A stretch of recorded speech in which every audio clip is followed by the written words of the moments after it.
जिस दिन आप दूसरों के बारे में सोचना शुरू कर देंगे ना, यकीन मानिए उस दिन से आपको खुद के बारे में सोचने की जरूरत ही नहीं पड़ेगी। सुनाती हूँ आपको एक गुरुकुल की कहानी। हाँ, उस जमाने की कहानी है जब गुरुकुल पद्धति हुआ करती थी। गुरुजी के आश्रम में हर तरह के शिष्य थे, बड़े बड़े राजा महाराजाओं के, बड़े व्यापारियों के बच्चों से लेकर गरीबों के बच्चों तक। हर कोई गुरुकुल में शिक्षा दीक्षा ग्रहण किया करता था। गुरुकुल में विद्यार्थियों का आज आखिरी दिन था। सब बड़े उत्साहित थे अपने घर जाने के लिए। इतने में गुरुजी ने एक ऐलान करवाया कि सारे शिष्यों को मैदान में उपस्थित होना है, इकट्ठा होना है। सारे शिष्य तुरंत वहां आ गए। गुरुजी ने कहा, तुम लोगों ने गुरुकुल में बहुत अच्छा समय बिताया है। जाते जाते आज मैंने तुम लोगों के लिए एक दौड़ रखी है। ये एक बाधा दौड़ होगी जिसके बीच में बहुत सारी बाधाएं आएंगी। जो कोई उन सारी बाधाओं को पार करेगा वही इस दौड़ को जीतेगा।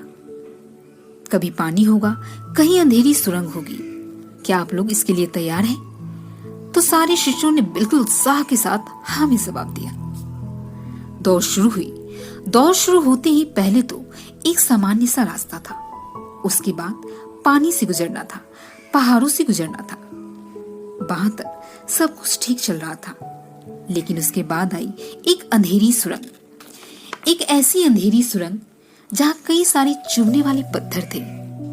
बहुत सारे शिष्यों को बहुत परेशानी हो रही थी और वहां पहुंचकर ही शिष्यों का बर्ताव कुछ अलग अलग होने लगा।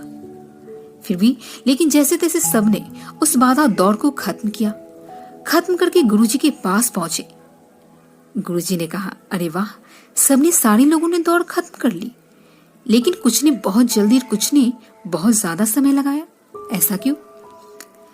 तब उनमें से एक शिष्य ने जवाब दिया, गुरुजी, जब तक हम उस सुरंग तक नहीं पहुंचे थे तब तक सब कुछ ठीक था, लेकिन सुरंग में पहुंचे वहां बहुत सारे कष्टदायी चुभने वाले कंकर पत्थर थे जो पैरों को बहुत कष्ट दे रहे थे।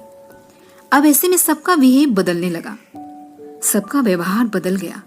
कोई तो उस पत्थर को जैसे तैसे पार करके जल्दी जल्दी निकल रहा था। कोई और था जो किसी को धक्का देकर गिराने से पीछे नहीं हट रहा था। कुछ लोग ऐसे भी थे जो धीरे धीरे आराम आराम से बच बचाकर निकल रहे थे। न खुद को कष्ट होने दे रहे थे, न दूसरों को।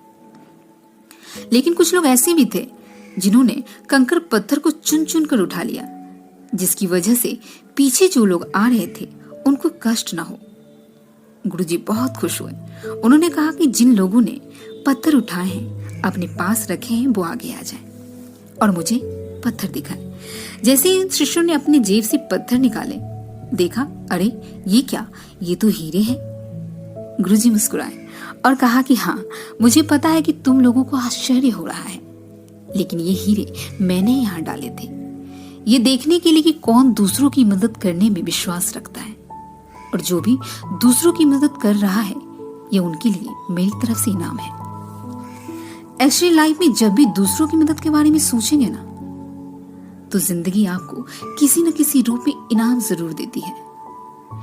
बहुत ही अनएक्सपेक्टेड रूप से वो ब्लेसिंग्स आपके पास आती है, वो दुआएं आती हैं जो आपको किसी के लिए अच्छा करने पर उनके मन से निकलती हुई मिलती है। गुरुजी ने बताया, ये जो रेस है ना, ये हमारी लाइफ का उदाहरण है। लाइफ में बहुत भागदौड़ होगी, हर कोई कुछ न कुछ पाने के लिए, आगे बढ़ने के लिए बड़ी तेजी से बढ़ रहा होगा, लेकिन लास्ट में समृद्धि और सम्मान उसी को मिलेगा जो इसके बीच में दूसरों के बारे में सोचना नहीं भूलेगा। आप भी बहुत बिजी हैं, बहुत भागदौड़ है लाइफ में, लेकिन याद रखिए, दूसरों के बारे में सोचने का, दूसरों के लिए अच्छा करने का कोई मौका हाथ से जाने मत दीजिए। और मेरी बात पर विश्वास कीजिए, ये सब कुछ लौट कर आपके पास एक दिन जरूर आएगा।